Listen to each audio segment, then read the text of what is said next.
Hey all, Perry here from Barry and Nancy's Patriotic Victory Garden. I wanted to do a quick segment on how we save money where we can.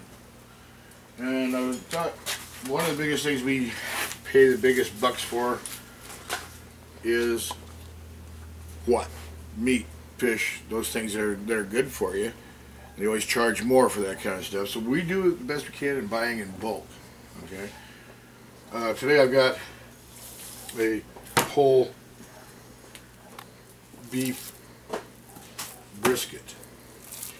A lot of people barbecue these during the summer and that kind of stuff, but we also use it. This is the cut we use for making corned beef or stew meat and those kind of things. Okay. It's a pretty fatty piece of meat. You can see what I've trimmed off of it. Okay. Don't throw it away. Keep it. You can make this and add it to ground beef, grind it through. It'll give you a little more fat into your meat, especially for any kind of like venison and elk and that kind of stuff, which is real lean meat. You want a little more fat in it. You can also do that with pork when you're doing your trimmings from off of the pork fat.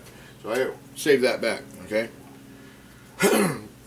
What I've done here is just cut all the fat off as pretty lean as I can get this cut. It's got to have some fat in it, and it has a good marble through it. So what I'm going to do to expedite, I'm going to make some corned beef. And normally when you make corned beef, I do the whole brisket at one shot and let it brine for up to say 5 or 6 days, and that sets all your seasonings in it and everything. The main ingredient in corned beef is just plain salt, okay, and time for it to permeate the meat throughout, and that's how we're going to help kind of to expedite this. We want to use this tomorrow night at the latest. Okay, we got a bunch of cabbage just sitting and waiting, so I'm going to cut these up in cubes. Okay, just like about strips like that. This will help soak into the meat faster with your seasonings and salt. I do add seasonings to mine. Pretty simple process. It'll save you time in the long run by just doing a whole brisket, because you only have to mess with it twice. Once when you put it in and once when you bring it out. I do at times also just cut the brisket in half, depending upon what you're going to be using for a container to keep it in as it's doing its magic over that 4 or 5, 6 day period. You don't want to get it real salty. I don't know. I'm going to show you the mix I'm going to be using, which will be a little less salty because it doesn't have to permeate the meat as deeply and throughout as you would if you had a whole piece. Okay, I'm going to just set that aside for a little bit and show you about what we're going to do here.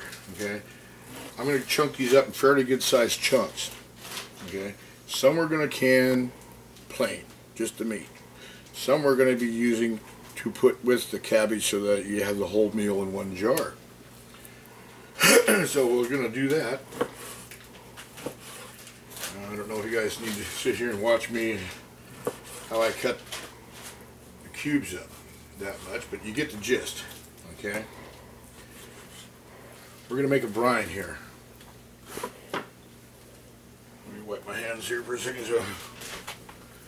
Okay, I rarely do this any time the same way twice exactly. I'm always playing with the flavors and concentration of salt and all that stuff. So what I'm going to do is, because it goes through a cooking process, this is going to tenderize and cook anyway. Okay, so I'm going to start out with, if I can get it open, some garlic powder. As I've said a lot of times, we love garlic, you know. And we're gonna, this is not pickling spice in this one. This is red pepper flakes. We're gonna put that in there to give it just a little bit of bite and heat to it. As most of us here anyway like a little more flavor than just a bland, salted piece of meat. Okay, I have enough water in here, just enough to cover the meat and have it submerged while it's doing its job of permeating the meat. So that's kind of how much liquid you'll need. And then the rest of it, I go pretty much by taste from past experience. Now this is pickling spice, okay? It has peppercorns, bay leaf, and all kinds of stuff in there that normally you could use for pickling. And also a lot of people will take a cheesecloth or whatever and put that in there and just drop it into as like a bag. I don't even bother with it. I add this right in there.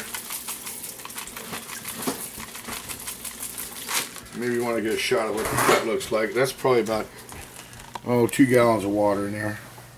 But that's basically all the seasonings I use. Now I'm going to use salt. I always use sea salt. I use a fine sea salt for making brines. And I go strictly by taste. So we're gonna, basically that's a pretty good sized spoon. So is that, and that's probably enough right about there. So maybe about 3 of those. We'll mix this up and get a kind of an idea of what we're looking at as far as salt consistency.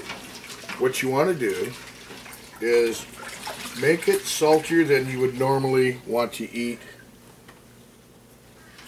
when you spice your food or salt your food. But you want it salty enough to where it does permeate into the meat, pulls out the juices out of the meat here and sets it hard. Well, not really, firm. Okay, so I'm going to take a little taste test here. That should do it. And then all you got to do now is just drop your cubes. Or, like I say, if you're going to use a chunk like this and just make a smaller corned beef, you can do that too, but it's going to take you more time than what I'm going to be doing here.